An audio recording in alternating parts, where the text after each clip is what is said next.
Yerusaalem isa galchuu karraa qulqullummaatti jiraachuu hawwiira akkan dhaquuf Yerusaalem haaraa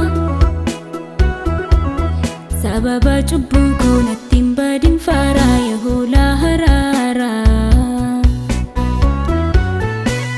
qulqullummaatti jiraachuu hawwiira akkan dhaquuf Yerusaalem haaraa sababa cubbuu koo natti hin badin faaraa Yehoolaa haraaraa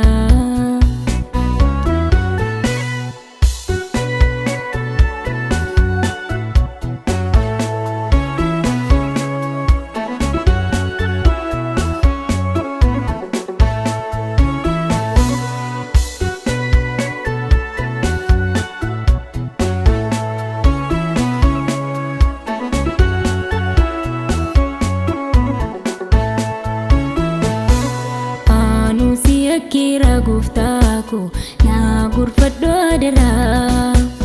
afura kina firgabbaku isanan baigala ija kunaaf bani habbaku fagutan silala urra kusnaaf bani Yesus ko sinan naggeeffadha arraba kusnaaf tuq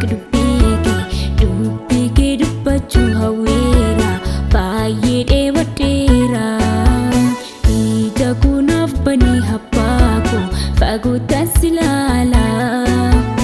urra kusnaaf bani Yesus ko sinan naggeeffadha arraba kusnaaf tuq dubbike dubbachuu hawweera baay'ee dheewadheera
qajeelummaan fedhe firdii dhugaa isa kennu namaa qajeelummaan fedhe Yerusaalem isa galchuu karraa qulqullummaatti jiraachuu hawwiira akkan dhaquuf Yerusaalem haaraa sababa cubbuu koo natti hin badin faaraa Yehoolaa haraaraa qulqullummaatti jiraachuu hawwiira akkan dhaquuf Yerusaalem haaraa sababa cubbuu koo natti hin badin faaraa Yehoolaa haraaraa